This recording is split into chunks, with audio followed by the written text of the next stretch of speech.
Akhirnya, mantan Presiden Amerika Serikat Donald Trump selamat dari sidang impeachment di Senat. Mayoritas anggota Senat dari Partai Republik merapatkan barisan dan menolak untuk menghukum Trump dalam persidangan pemakzulan mantan Presiden AS yang kontroversial ini. Hasil voting menunjukkan sebanyak 57 suara Senat sepakat memakzulkan Trump, sedangkan 43 lainnya menolak. Namun suara setuju tersebut belum cukup untuk menghukum Trump. Butuh suara 2/3 atau 67 Senat. Dari awal, upaya pemakzulan ini sudah aneh, terkesan mengada-ngada. Trump yang baru saja lengser dari kursi Presiden Amerika Serikat mau dimakzulkan oleh Senat AS. Adalah para senator dari Partai Demokrat yang menginisiasi pengajuan pemakzulan. Sidang pemakzulan terhadap Trump dilangsungkan setelah Senat AS menyetujui dan menganggap sidangnya konstitusional. Dengan demikian, sidang di mana Senat AS bertindak sebagai juri mulai digelar pada 10 Februari lalu. Trump adalah Presiden AS pertama yang 2 kali dimakzulkan dan yang pertama diadili setelah selesai menjabat. Pada pemakzulan pertama awal Februari 2020, Trump gagal digulingkan oleh para senator Demokrat.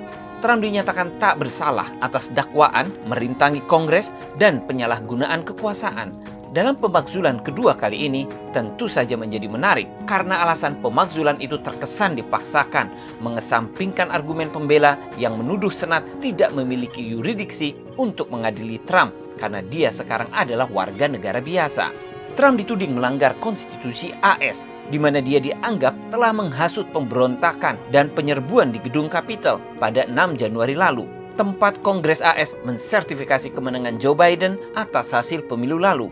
Lucunya, mereka tidak mempersoalkan siapa kelompok di balik para perusuh yang menjebol pagar dan memasuki gedung Capitol, yang memporak-porandakan kantor Kongres dan mencuri barang-barang berharga di sana.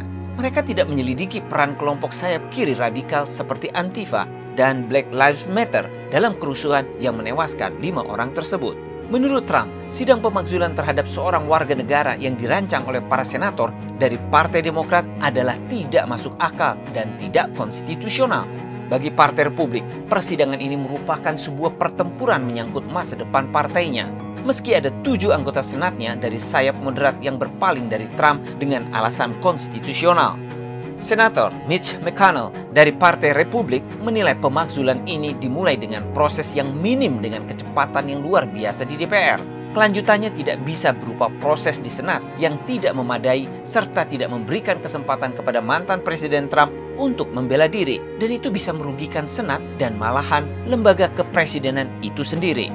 Begitu juga pengacara Trump, David Schoon, berpendapat bahwa persidangan harus dibatalkan karena Trump tidak diberikan porsi dalam proses hukum di DPR yang memakzulkan mantan presiden tanpa mendengarkan saksi, tanpa memberikan bukti, atau mengizinkan musyawarah komite. Selain itu, alasan Demokrat untuk mempercepat proses persidangan dianggap gagal, mengingat mereka menunda pengiriman pasal pemakzulan ke Senat selama 12 hari setelah mengadopsinya.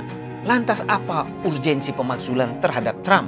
Bukankah Trump setelah lengser sudah menjadi warga negara biasa dan beraktivitas seperti sebelumnya seperti pengusaha?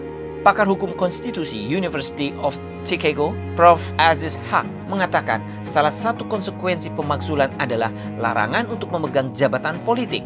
Jadi sasaran Demokrat sejauh yang dipahaminya adalah pertama, mengirim pesan tentang serangan terhadap gedung Capitol, dan kedua, menjamin bahwa Trump tidak bisa mencalonkan diri lagi, paling tidak pada tingkat nasional.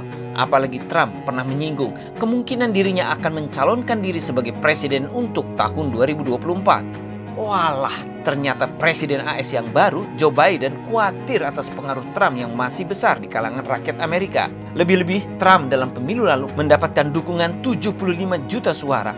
Ia takut 4 tahun lagi Trump akan mencalonkan kembali sebagai Presiden AS. Pemakzulan terhadap Trump juga bisa dilihat sebagai upaya Partai Demokrat untuk mengubur kecurangan pemilu lalu yang mereka lakukan untuk memaksakan kemenangan Biden, serta menjaga Biden agar tak lagi diusik oleh Trump dan para pendukung Make America Great Again.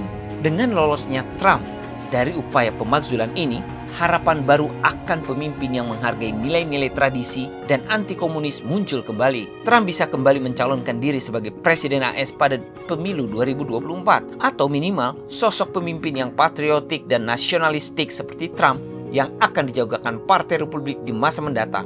Selamat untuk Trump, rakyat Amerika selalu bersamamu.